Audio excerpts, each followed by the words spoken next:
The grievance industry is most dangerous. It poses an even greater threat to any nation and its people long term. Should a person desire sympathy and respect by feigning victimization based on things that are not attributed to anyone's control, is nevertheless inspired by self delusion and not a byproduct of a system which does not intend to punish people based on their disparity, neither honor nor hinder the bad fortune of people, but that people who have had bad fortune due to self-induced circumstances, manufacturing the noticeable disdain against everyone but themselves, is never more an artifice, and a synthetic reality not based on actual reality but one that is simulated. The truth about humanity is that people are able to emancipate themselves by their own will, and not by the will of another. The misfortunes are created by individual mental boundaries and self-woe. The weak-minded require that an external force provide them a false sense of security, and in return, that false sense of security is a symbol for the social cause and for the social movement. Social movements and social causes are fraudulent.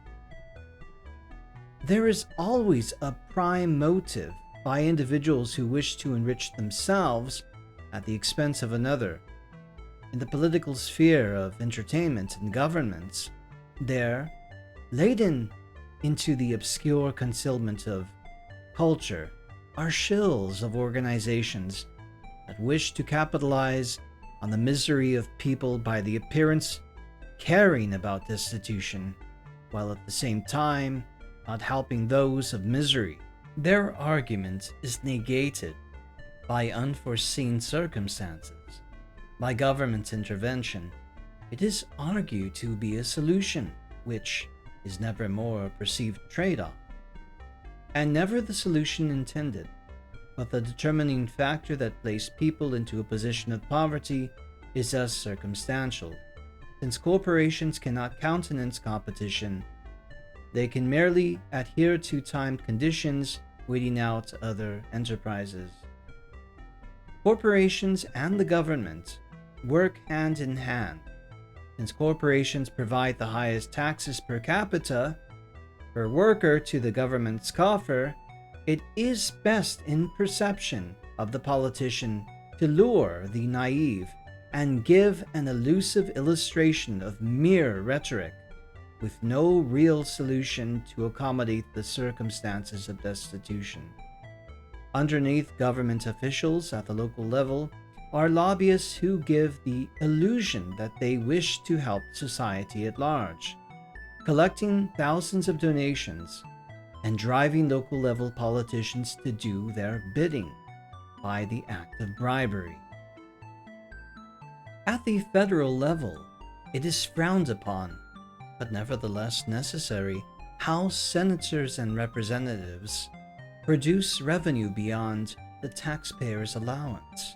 The politician wants to admit that they are bought, and many corporations at this moment in time are not exactly as holistic in donating to a political campaign exclusively, since individual workers contribute to a specific candidate, and thus the donations per capita per corporation is mistakenly accused of supporting one caucus over another. However, we must be fair in our deliberation, in that big tech and various parts of the entertainment industry receive kickbacks, while at the same time certain chief executive officers and other executive positions accumulates millions per year, are able to contribute to politicians per month at 15,000 at the highest, and at the lowest, a mere 5,000. Plaguing the corporate interests is the focus on diversity, equity, inclusion, which is a corporate tie-in to the World Economic Forum, which is trying to push global communism, which is international in scope, and what is better known as international socialism, i.e., globalism, international statism, and what can be best understood as an egalitarian aim. Much of the blunders of the egalitarians stem from secret societies. Some members brand their vision of a better tomorrow, in which members of their craft either guide the younger initiates to influence events, and which fraternal organizations have certain members of several brotherhoods push the idea of an egalitarian utopia, or how they see the great work as a euphemism for a lucrative business that is anything but speculative. The obsession with slavery as an argument is one that is questionable, since the history of humanity in its antiquity has had throughout the entire world ownership of people, what we refer to as slavery. Since the days of ancient Rome and Greece, it is that slavery can be stretched further to the lands of India, China, and ancient Sumerian societies. Likewise, the Babylonians, the Akkadians, and many great civilizations have practiced utilizing human labor for major construction, or for agricultural methods of farming, in which the collection of resource or the building of huge sculptures like that of the pyramids, ziggurats, or temples is based on civic service. This idea of a grievance industry is counterproductive because it creates a straw man that neglects to inform the public at large that the long history that is not exclusive to the United States or to Europe, but is nevermore a factor of the entire historical timeline of humanity itself. Therefore, the grievance industry is illegitimate. Organizations like the NAACP, BLM, ACLU, and the Anti-Defamation League are geared to capitalize on the principle of slavery and racism for political gain, because it is merely one of enterprise.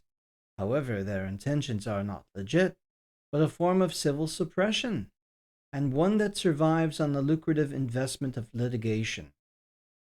It is common that the individual blames himself secretly, but even more common that individuals will blame others to gain sympathy.